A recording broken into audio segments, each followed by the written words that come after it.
నమస్తే welcome to LTV news ముందుగా headlines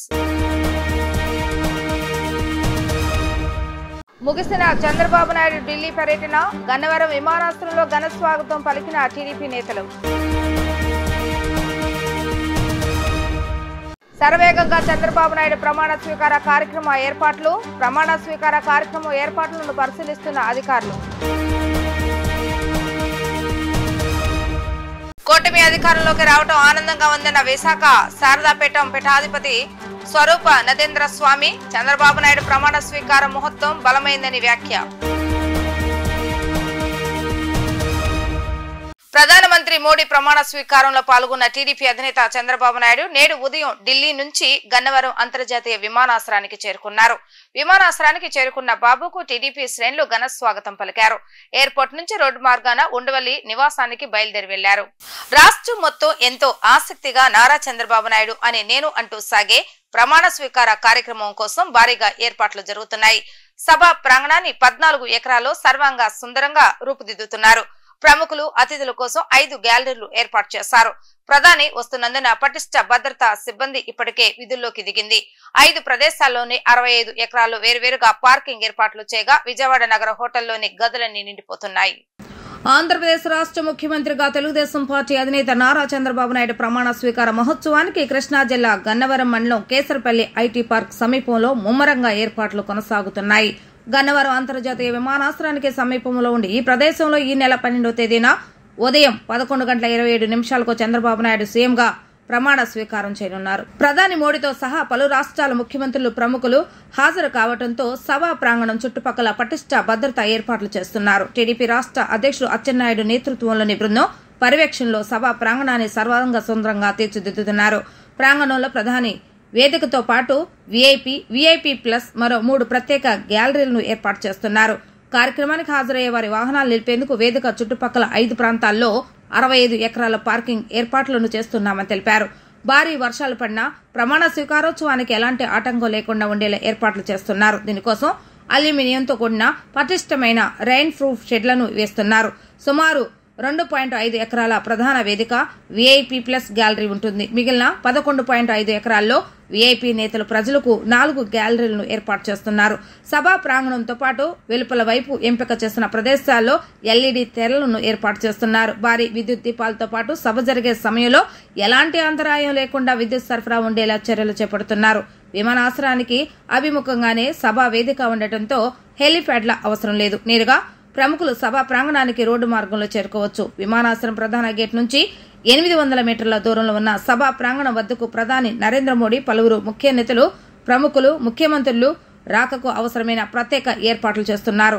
విమానాశ్రయం ప్రహరీని ఆనుకుని ఉన్న కేసరపల్లి గ్రామంలోని పెట్రోల్ బంకు వెనుక భాగంలో వివిఐపి వాహనాల పార్కింగ్ కు కేటాయించారు. పార్కింగ్ ప్రదేశాల నుంచి వేదిక వద్దకు చేరుకునేలా ప్రత్యేకంగా అప్రోచ్ రహదారులను సిద్ధం చేస్తున్నారు. రాష్ట్రంలో ఏ ప్రభుత్వం వచ్చినా ఎవరు తమ వద్దకు వచ్చినా తాము ఉన్నది ఉన్నట్టుగానే మాట్లాడతామని, సంపాదించుకోవాలి, దాచుకోవాలనేది కాదని విశాఖ శారదాపీఠం పీఠాధిపతి స్వరూప నదేంద్ర స్వామి అన్నారు. ఈ 5 ఏళ్లలో పీఠం ఎలాగ ఉందో ఇప్పుడు అలాగే ఉందన్నారు. ఇప్పుడు చంద్రబాబు నాయుడును కొత్తగా తాను పొగుడుతున్నానని అనుకోవద్దన్నారు. చంద్రబాబు నాయుడు, పవన్ కళ్యాణ్, బీజేపీ కూటమి అధికారంలోకి రావటం ఆనందంగా ఉందని, చంద్రబాబు నాయుడు ప్రమాణ స్వీకార ముహూర్తం బలమైందని చెప్పారు. విశాఖ శారదాపీఠం పీఠాధిపతి స్వరూప నదేంద్ర స్వామీజీ విలేకరుల సమావేశాన్ని ఏర్పాటు చేశారు. సమావేశంలో ఆయన మాట్లాడుతూ ప్రజలకు మేలు కలిగేలా, రాష్ట్రానికి ప్రయోజనం చేకూరేలా పరిపాలించాలని అన్నారు. కేంద్రంతో ఉండే సన్నిహిత సంబంధాలతో చంద్రబాబు నాయుడు గొప్పగా పరిపాలించగలరని ఆశిస్తున్నట్లుగా తెలిపారు. అమరావతిలో కూడా శారదాపీఠం నిర్మిస్తామన్నారు. ఏ ప్రభుత్వం వచ్చినా నిష్పక్షపాతంగా రాజ్యశ్యామల అమ్మవారి ఆశీస్సులు ఉంటాయన్నారు. త్వరలోనే చతుర్మాస పూజల కోసము రిషికేశ్ వెళ్తున్నానని, అందుకే చంద్రబాబు నాయుడు ప్రమాణ స్వీకారానికి ముందే ఆశీస్సులు అందిస్తున్నానని తెలిపారు. తనకు అత్యంత ఆత్మీయుడైన ఎర్రన్నాయుడు కుమారుడు కింజరపు రామ్మోహన్ నాయుడు కేబినెట్ మంత్రి కావడం సంతోషంగా ఉందని అన్నారు. అమ్మవారి కృపచేత మోడీ 3వసారి ప్రమాణ స్వీకారం చేయడం ఆనందం కలిగించిందని అన్నారు. ఈరోజు మన ఆంధ్ర రాష్ట్రం తరపున ముఖ్యంగా శ్రీకాకుళం జిల్లా, మేము పుట్టిన జిల్లాలో ఆయన ఉండి, ఆయన పుట్టి, ఆయన కేబినెట్ ర్యాంకు భారతదేశానికే ఒక మంత్రి అవడం మాకు చాలా ఆనందకరమైన విషయం. అంత గొప్ప అదృష్టాన్ని పొందాడు అంటే రామ్మోహన్ నాయుడు చంద్రబాబు నాయుడే కారణం. చంద్రబాబు నాయుడు అతన్ని ప్రపోజ్ చేసి మంత్రిగా చేయడం చాలా ఆనందదాయకం. ఆ రకంగానే రేపు 12వ తారీఖు బహుశా 11:27 చంద్రబాబు నాయుడు ముఖ్యమంత్రిగా ప్రమాణ స్వీకారం. చాలా అత్యద్భుతమైన ముహూర్తము, సింహలగ్నము, చాలా బ్రహ్మాండమైన ముహూర్తము. ఆయన ఈ రాష్ట్రాన్ని, ముఖ్యంగా దేవాదాయ ధర్మాదాయ శాఖ, టీటీడీ ఈ వ్యవస్థల్ని చాలా గొప్పగా పరిపాలించాలి.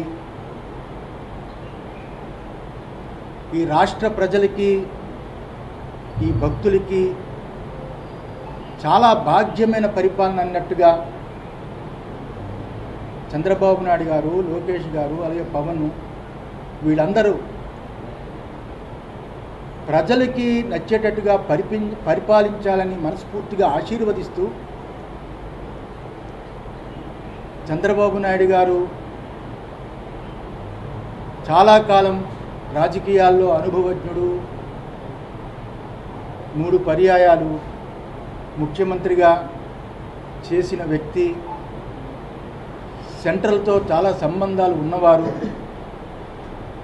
ఇప్పుడున్న ఈ క్లిష్ట పరిస్థితిలో ఉన్న ఆంధ్ర రాష్ట్రాన్ని రక్షించి ఆర్థికంగా చాలా గొప్పగా చేయగలరని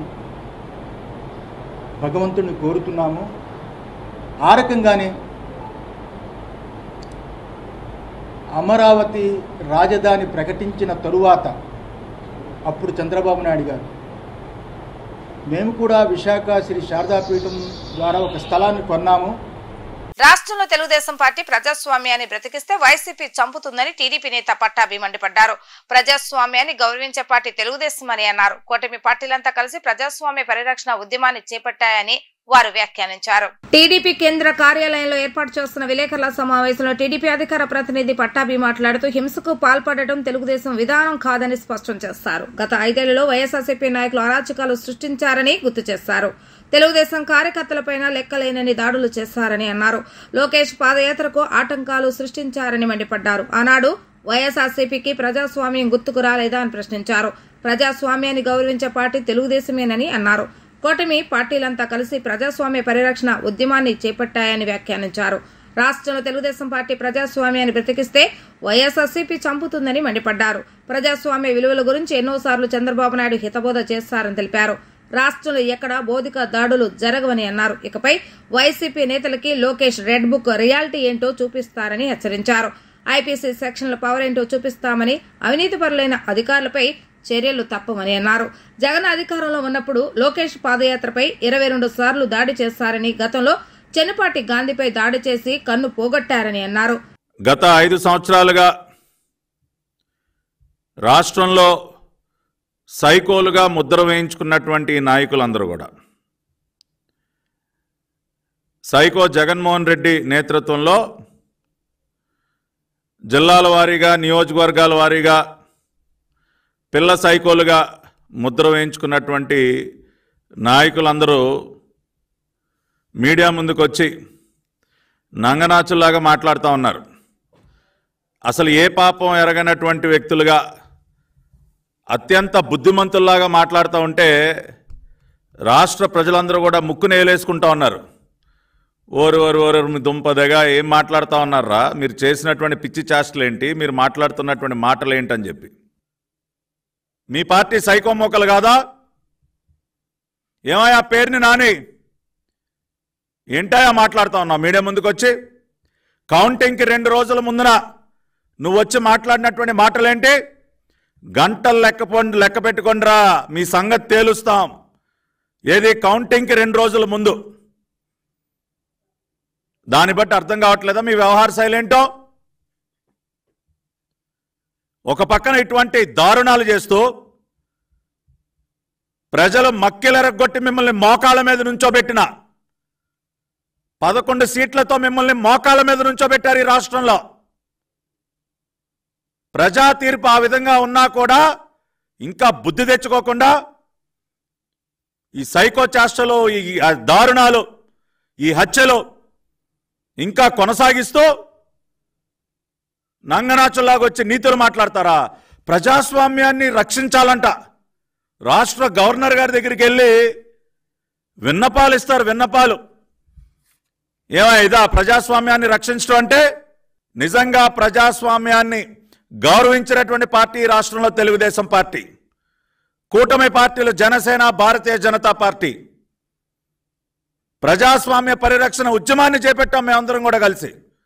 ఇవాళ రాష్ట్రంలో తిరిగి ప్రజాస్వామ్యాన్ని బ్రతికించాం మేము. అటువంటి మాకు ప్రజాస్వామ్యం యొక్క పాఠాలు మాకు చెప్తారా?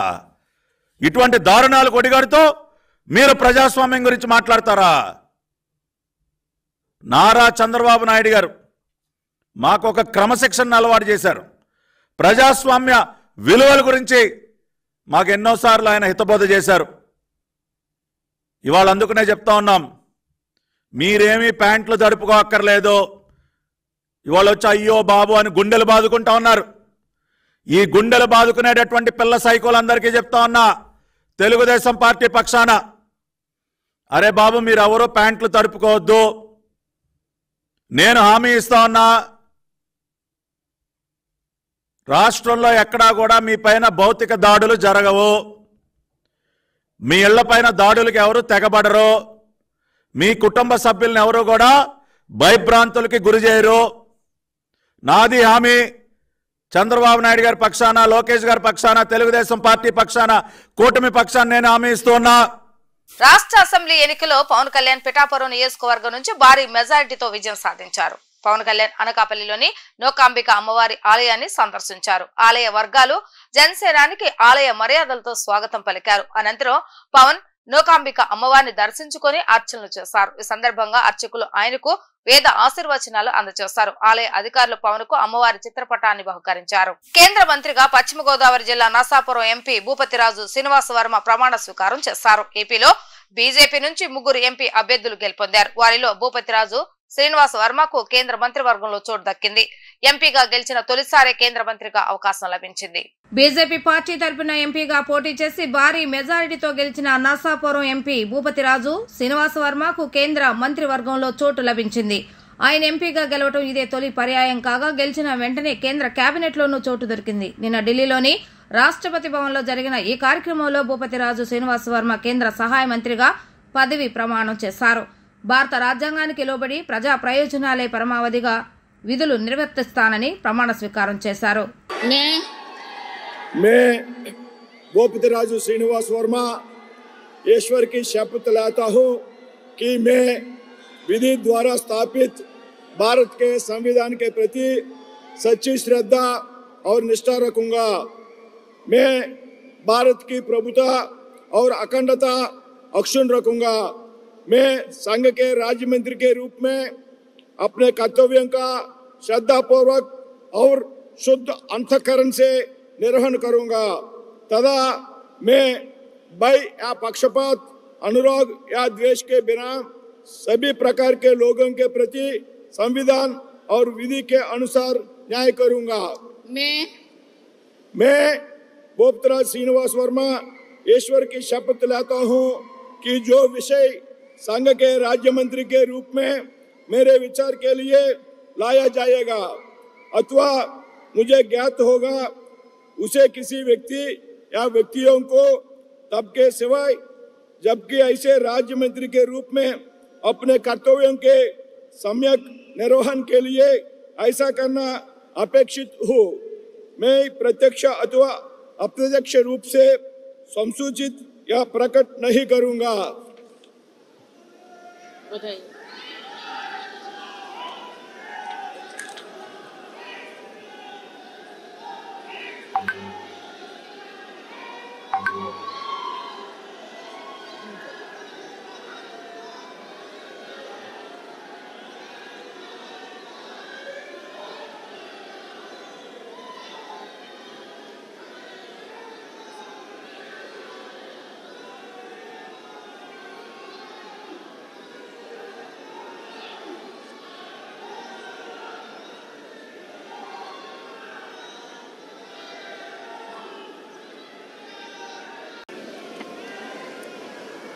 श्री हर्ष मल्होत्रा। జనసేన పార్టీ అధినేత పవన్ కళ్యాణ్ ఆదేశాల మేరకు మంగళగిరి నియోజకవర్గంలోని 30,000 మంది కాపులు ముక్తకంఠంగా ఏకమై నారా లోకేష్ గెలుపుకు ఎంతో కృషి చేశారని మంగళగిరి జనసేన నియోజకవర్గ అధ్యక్షులు తిరుమల శెట్టి కొండలరావు స్పష్టం చేశారు. 10 ఏళ్ల పవన్ కళ్యాణ్ సమిష్టి కృషికి ప్రజలు నీరాజనాలు పలుకుతూ జనసేన ఎమ్మెల్యే ఎంపీ అభ్యర్థులను ముక్తకంఠంగా ప్రజలు భారీ మెజారిటీతో గెలిపించారని అన్నారు. 21 అసెంబ్లీ 2 ఎంపీ స్థానాలలో జనసేన పార్టీ అభ్యర్థులు అఖండ మెజారిటీతో గెలుపొందిన శుభ సందర్భంగా మంగళగిరి నియోజకవర్గ కాపు సంక్షేమ సేన కార్యాలయంలో తిరుమల శెట్టి కొండలరావు ఆధ్వర్యంలో విజయోత్సవ సభను నిర్వహించారు. ఈ కార్యక్రమంలో జనసేన పార్టీ సీనియర్ నాయకులు దాసరి శివనాగేంద్రం, జనసేన పార్టీ గౌరవ అధ్యక్షులు రంగిశెట్టి రమేష్, జనసేన పార్టీ మండల బాధ్యులు సత్యం, మంగళగిరి నియోజకవర్గ కాపు సంక్షేమ సేన అధ్యక్షులు, జనసేన నాయకులు తిరుమల శెట్టి కొండలరావు తదితరులు పాల్గొన్నారు. ముందుగా పవన్ కళ్యాణ్ చిత్రపటానికి పాలాభిషేకం చేసిన అనంతరం కేక్ ను కట్ చేసి స్వీట్లు పంచుతూ శుభాకాంక్షలు తెలియజేశారు. ఈ కార్యక్రమంలో భాగంగా వారు మాట్లాడుతూ వ్యతిరేక ఓట్లు చేరకుండా ఎన్డీఏ కూటమిగా ఏర్పడి పార్టీని బలోపేతం చేసేందుకు పవన్ కళ్యాణ్ అహర్నిశలు కృషి చేశారని అన్నారు. 90,000 భారీ మెజారిటీతో నారా లోకేష్ గెలుపుకు కృషి చేసిన కాపులకు మంగళగిరి నియోజకవర్గంలో రాజకీయంగా ప్రత్యేక స్థానాన్ని కల్పించాలని కోరారు. ఇదే ఉత్సాహంతో రానున్న స్థానిక ఎన్నికల్లో కూటమి అభ్యర్థుల గెలుపు కృషి చేస్తామని హామీ ఇచ్చారు. గతంలో ఎన్నో అవమానాలు, అవహేళనలు ఎదుర్కొన్న పవన్ కళ్యాణ్ గారు గత 5 సంవత్సరాల నుంచి కూడా ఎంతో కష్టపడి చాలా శ్రమ చేసి రాష్ట్ర వ్యాప్తంగా తిరుగుతూ ఆయన ఈ ఎన్డీఏ కూటమితో వ్యతిరేక ఓటు చీలనివ్వను అనే సందేశంతో తెలుగుదేశాన్ని మరి సెంట్రల్లో బీజేపీ పార్టీతో కూడా కలుపుకొని బీజేపీ కూటమి ఏర్పాటు చేయటంలో ఆయన భారతదేశంలో ఆయన పెద్దన్న పాత్ర పోషించారు. అదేవిధంగా పవన్ కళ్యాణ్ గారి పిలుపునందుకొని రాష్ట్రంలో ఉన్న కాపులు కూడా పెద్దన్న పాత్ర పోషించి ముస్లిం, ఎస్సీ, ఎస్టీ, మైనారిటీ అన్ని వర్గాల్ని కలుపుకొని ఆర్ఎస్ఎస్లో కష్టించి జనసేన పార్టీకి మరియు తెలుగుదేశానికి, భారతీయ జనతా పార్టీ ఎన్డీఏ కూటమికి ఎంతో విజయాన్ని చేకూర్చడంలో సఫలీకృతులయ్యారు. ఈరోజు కాపు బలిజ సంక్షేమ సేన మంగళగిరి నియోజకవర్గ అధ్యక్షుల వారు ఇక్కడ ఈ జనసేన తెలుగుదేశం విజయోత్సవం కార్యక్రమం ఏర్పాటు చేశారు. ఈ కార్యక్రమానికి కేక్ కటింగు, పవన్ కళ్యాణ్ గారికి పాలాభిషేకం చేయడం జరిగింది. ఏమైతే పవన్ కళ్యాణ్ గారు మనకు చెప్పారో పెద్దన్న పాత్ర పోషించమని, అదే పాత్ర మనం రాష్ట్ర వ్యాప్తంగా మనం పోషించాము. ఆయన ఏమైతే ఆశించారో అదే ఆయన కోరిక మనం అందరం కలిసి ఈ దుర్మార్గపు పాలన పోవాలని ఆయన కోరారు. ఆ విధంగానే మనందరం కలిసికట్టుగా పోయే విధంగా మనం పనిచేసి ఆయన గెలుపు కృషి చేశాము. జై జనసేన, జై హింద్. మంగళగిరి కాపు సంక్షేమ సేన నియోజకవర్గ కార్యాలయంలో మా కాపు సంక్షేమ సేన నాయకులు, పెద్దలు అందరి సమక్షంలో ఈరోజు జనసేన పార్టీ 21 అసెంబ్లీ స్థానాల్లో 2 ఎంపీ స్థానాల్లో ఘన విజయం సాధించిన శుభ సందర్భంగా, అదేవిధంగా ఇక్కడ నారా లోకేష్ బాబు గారు 90,000 పైచిలకు మెజార్టీలో గెలిచి విజయఢంకా మోగించిన సందర్భంగా, అదేవిధంగా రేపు 12వ తారీఖున తెలుగుదేశం పార్టీ అధికారంలోకి వచ్చి చంద్రబాబు నాయుడు గారు ముఖ్యమంత్రి అవుతున్న శుభ సందర్భంగా మేము చక్కగా ఈరోజు విజయోత్సవ కేక్ కటింగ్ చేయడం జరిగింది. అంతేకాకుండా కళ్యాణ్ గారికి పాలాభిషేకం చేసి ఆయన రుణం మేము ఎంతో కొంత తీర్చుకోగలిగాం. ఈ రోజున కాపులందరూ కూడా ఈ నియోజకవర్గంలో దాదాపు 30,000 చిరుకున్న కాపులందరూ కూడా సమిష్టిగా కృషి చేసి కాపులు పెద్దల పాత్ర పోషించిన కళ్యాణ్ గారి ఒక మాటని ఎటువంటి తేడా లేకుండా నిజ నిర్ధారణగా చూపించి ప్రతి గ్రామంలో, ప్రతి నియోజకవర్గంలో, ప్రతి గ్రామంలో, ప్రతి వార్డులో మాకు రోడ్లు నిలబడి పార్టీకి అండగా నిలబడి లోకేష్ గారి విజయంలో ముఖ్య భూమిక పోషించడంలో ఎటువంటి అతిశయోక్తి లేదు. అదేవిధంగా రేపు రాబోయే రోజుల్లో ఈ స్థానిక ఎన్నికల్లో కూడా ఇదే స్ఫూర్తి, ఇదే విజయం, ఇదే విజయోత్సవం రావాలని, రాబోయే రోజుల్లో స్థానిక సంస్థల్లో కూడా మనం ఎన్డీఏ కూటమి ద్వారా అందరూ విజయకేతనం ఎగరవేయాలని మనస్ఫూర్తిగా ఆకాంక్షిస్తూ, అదేవిధంగా ఇక్కడ ఉన్నటువంటి కాపులకు తగినంత ప్రాధాన్యత కల్పించాల్సిన ఆవశ్యకత ఎమ్మెల్యే గారు, పెద్దలు నారా లోకేష్ గారికి మేము విన్నవించుకుంటున్నాం. ప్రజాస్వామ్యంలో గెలుపు ఓటములు సహజం. ప్రజలు ఇచ్చిన తీర్పుని సరసా వహిస్తున్నట్టు దొంతిరెడ్డి వేమారెడ్డి స్పష్టం చేశారు. నాయకులు కార్యకర్తలపై జరుగుతున్న దాడులను ఏ పార్టీ ప్రోత్సహించకూడదని ఆయన అన్నారు. రాష్ట్రంలో వైసీపీ కార్యకర్తలపై జరుగుతున్న దాడులను తీవ్రంగా ఖండిస్తూ తాడేపల్లి వైఎస్ఆర్ కాంగ్రెస్ పార్టీ కార్యాలయంలో విలేకరుల సమావేశాన్ని నిర్వహించారు. ఈ కార్యక్రమంలో వైఎస్ఆర్ పార్టీ సీనియర్ నాయకులు ఎంటీఎంసీ అధ్యక్షులు దొంతిరెడ్డి వేమారెడ్డి, వైఎస్ఆర్సీపీ నాయకులు, కార్యకర్తలు పాల్గొన్నారు. ఈ సందర్భంగా దొంతిరెడ్డి వేమారెడ్డి మాట్లాడుతూ పాలెట్ రాజ్ కుమార్ భార్య కృష్ణవేణి ఆచూకీ తెలియకపోవటానికి వైఎస్ఆర్సీపీ తరపున తీవ్రంగా ఖండిస్తున్నామని అన్నారు. ఇరు పార్టీల్లో సీనియర్ నాయకులు ఉన్న ఈ విధానాలు ప్రోత్సహించడం సరికాదని, రాబోయే తరానికి ఇదేనా మనమిచ్చే సంకేతం అని అన్నారు. రాజకీయాల్లో యువత ఉద్రేకాలకు లోనై తమ జీవితాలను పాడు చేసుకోవద్దని అన్నారు. రాష్ట్రంలో జరుగుతున్న దాడులను అరికట్టేందుకు నారా చంద్రబాబు నాయుడు స్పందించి తగిన చర్యలు తీసుకోవాలని కోరారు. మేమందరం కూడా ఇవాళ మా పార్టీలో పనిచేసిన కార్యకర్తలు కానీ కాంటెస్ట్ చేసిన నాయకులు కానీ అందరం కూడా మేము ఓటమిని అంగీకరించి ఇవాళ ప్రభుత్వం వస్తుంది. అది కామన్, ప్రజాస్వామ్య దేశంలో ఇవన్నీ కామన్. దానికి ఈ విచ్చలవిడితనం అనేది ఎవరు ఏ రాజకీయ పార్టీలో ఉన్నా కూడా అది ఖండించాల్సిన విషయం. అంటే మనం రాబోయే వాళ్ళకి, రాబోయే తరానికి ఇదే చూపించబోతున్నామా? మనం అందరం ఈ విధమైన విధానాన్ని మనం అవలంబిస్తున్నామా? ఏం కాబోతుంది రాష్ట్రం? ఇది తప్పు విధానం. అటువైపు కూడా చాలా సీనియర్స్ ఉన్నారు, పెద్దలు ఉన్నారు. నారా చంద్రబాబు నాయుడు గారు కూడా చాలా సీనియర్ పొలిటీషియన్. ఆయన కూడా ఒక 14 ఏళ్ళు సీఎంగా చేసిన ఆయన, ఇంకా ఎక్కువ కాలం అపోజిషన్లో ఉన్న ఆయన, ఇప్పుడు కాబోయే ముఖ్యమంత్రిగా ప్రమాణ స్వీకారం చేయబోతున్నారు 2 రోజుల్లో. ఈ విధమైన విధానాలని ప్రోత్సహించొద్దని అన్ని పార్టీల వాళ్ళకు కూడా 2 చేతులు ఎత్తి జోడించి నమస్కరిస్తున్నా. ఇది మంచి పద్ధతి కాదు. ఈ చంపుకోటాలు, ఆ కుర్రాన్ని తీసుకెళ్ళి ఇంతవరకు ఉదయం నుంచి ఫోన్లు చేస్తుంటే వాళ్ళు భార్యాభర్తలు ఎక్కడున్నారో కూడా ఆచూకీ లేకుండా ఉంది. ఎంత ఆందోళనకరమైన విషయం ఇది. ఇది మానవులు ఉండే ప్రజాస్వామ్య దేశంగానే మనం మనుగడ సాగిస్తున్నాం. ఇవాళ వాళ్ళు ఆ కుర్రాన్ని తీసుకెళ్ళిపోయి, సరే ఇవాళ సోషల్ మీడియాలో వాళ్ళు చేస్తున్నారు, వీళ్ళు చేస్తున్నారు, నానా రకాలుగా ట్రోల్ చేస్తున్నారు. అది హద్దు మీరిన మాట. అక్కడ ఇక్కడ మీ అవతలాలు చేస్తే కదా యువతలు కూడా చేసేది. అది కంట్రోల్ చేసుకోవాలి, అందరూ చేయాలి. కంట్రోల్ చేసుకునే విధానం రావాలి. అంతేగాని ఇట్లా మ్యాన్ హ్యాండిల్ చేస్తూ ఆ పిల్లల్ని ఎక్కడికో తీసుకెళ్ళిపోయి ఎక్కడున్నారో తెలియకుండా అజ్ఞాతంలోకి తీసుకెళ్ళడం, ఈ విధమైన విధానం మంచిది కాదు.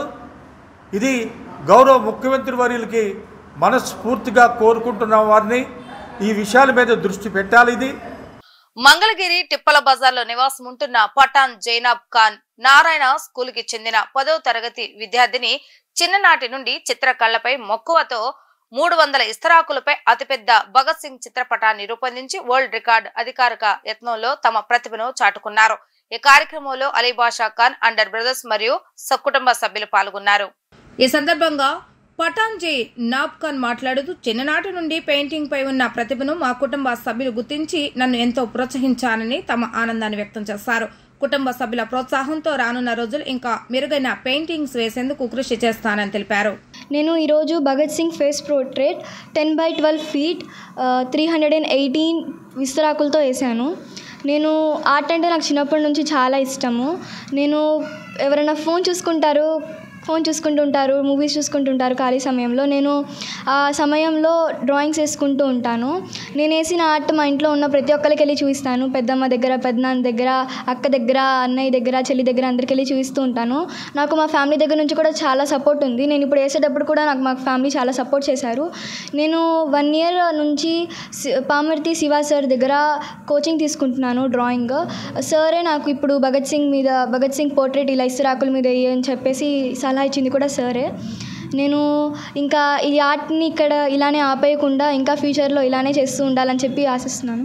చేనేతలు ఎదుర్కొంటున్న సమస్యల పరిష్కారం జరగాలంటే చేనేతల పట్ల అవగాహన కలిగి చేనేత సామాజిక వర్గానికి చెందిన వారికే మంత్రి పదవి కేటాయించాలని ఆల్ ఇండియా వీవర్స్ ఫెడరేషన్ జాతీయ కార్యదర్శి డాక్టర్ సమత మహేష్ డిమాండ్ చేశారు.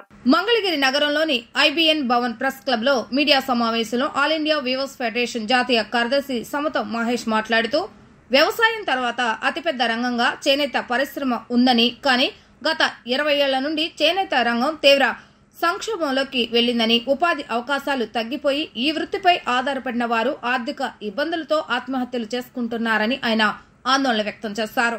కేంద్ర రాష్ట్ర ప్రభుత్వాలు చేనేత పరిశ్రమను ఆదుకోవాలని, ప్రత్యేకించి రాష్ట్రంలో నూతనంగా ఏర్పడబోయే ఎన్డీఏ ప్రభుత్వంలో మా సమస్యల పట్ల పూర్తి స్థాయిలో క్షేత్రస్థాయిలో పరిష్కారం కావాలని, దీనికి మా సామాజిక వర్గానికి మంత్రిత్వ శాఖను కేటాయించాలని డాక్టర్ సమత మహేష్ కోరారు.